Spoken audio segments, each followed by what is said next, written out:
High, আমি অপর্ণাস ওয়ার্ল্ডে সবাইকে স্বাগত। আজকে আমি দেখাবো পুরনো ভাঙাচোরা শোপিসকে নতুন কিছু সংযোজন করে কিভাবে নতুন রূপে আনা যায়। নতুন বছরে এটাই আমার দেওয়ার। এটাই সেই শোপিস যেটা আমি মেলা থেকে 10 বছর আগে কিনেছিলাম। এখানে দেখো সব কিছুই ভেঙে গেছে, পাতাটাও ভেঙে নড়বড়ে হয়ে গেছে। এই টিয়াটাও আর একটা শোপিসের ভাঙা অংশ। প্রথমেই আমি হোয়াইট সিমেন্ট, টিস্যু পেপার আর ফেভিকল দিয়ে একটা মণ্ড তৈরি করেছি। এই মণ্ডটা দিয়েই আমি শোপিসের ভাঙা অংশগুলো সব বসিয়ে দিয়েছি। কোনটা কোনখানে ভালো লাগবে সেটা বুঝে শুনে বসাতে হয়েছে। এই টিয়াটা ভেঙেছে আমার বেড়াল বাড়িতে শিকার প্র্যাকটিস করতে গিয়ে। এখানে যে বাড়তি ফুল পাতা আমি দিয়েছি সেটাও পুরনো আর্টিফিশিয়াল ফ্লাওয়ার থেকে নেওয়া। এরকম অনেক ভাঙাচোরা শোপিসের আমি নতুন রূপ দিয়েছি। আরেকটা কথা বলা হয়নি, সেটা হচ্ছে আমি কিন্তু এগুলো সব ধুয়ে মুছে পরিষ্কার করে নিয়েছি আগে।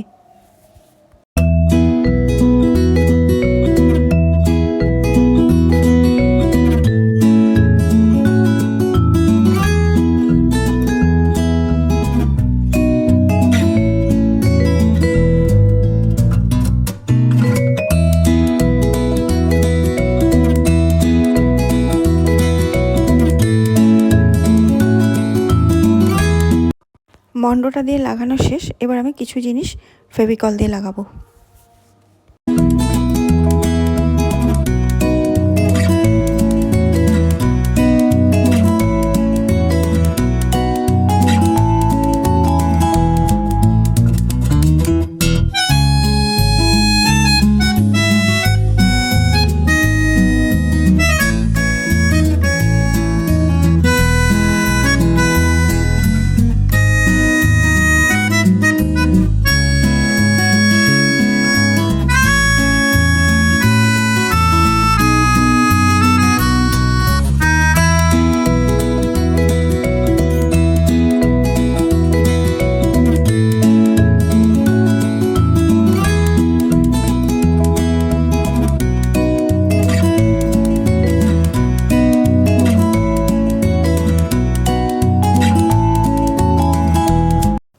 এদিকে দেখো এই পাতাটা পুরো ভেঙে গেছে।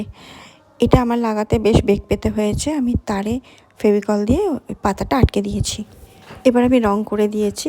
কোনো কিছু সুন্দর দেখাতে গেলে একটু রং করতেই হয়। ভিডিওটা শেষ করার আগে তোমাদের নতুন বছরের অনেক অনেক শুভেচ্ছা জানাই। তোমরা সবাই ভালো থাকবে, ভালো রাখবে। আবার দেখা হবে পরের ভিডিওতে। ততদিনের জন্য টাটা। পাতাগুলো যাতে ফার্মলি থাকে সেই জন্য আমি ফেভিকল জল দিয়ে একটা ঘোল বানিয়েছি। সেই ঘোলের মধ্যে আমি এই পাতাগুলো দিয়েছি। দেখো এই ঘোলটা দেওয়ার পরে পাতাগুলো একদম নতুনের মতো হয়ে গেছে। সবার শেষে বার্নিশ, যাতে জিনিসটা ভালো থাকে। দেখো তো চিনতে পারো নাকি সেই পুরনো শোপিসটা? এরকম করে তোমরাও পছন্দসই জিনিসগুলো নষ্ট হয়ে গেলে না ফেলে দিয়ে এরকম নতুন করে নিতে পারো।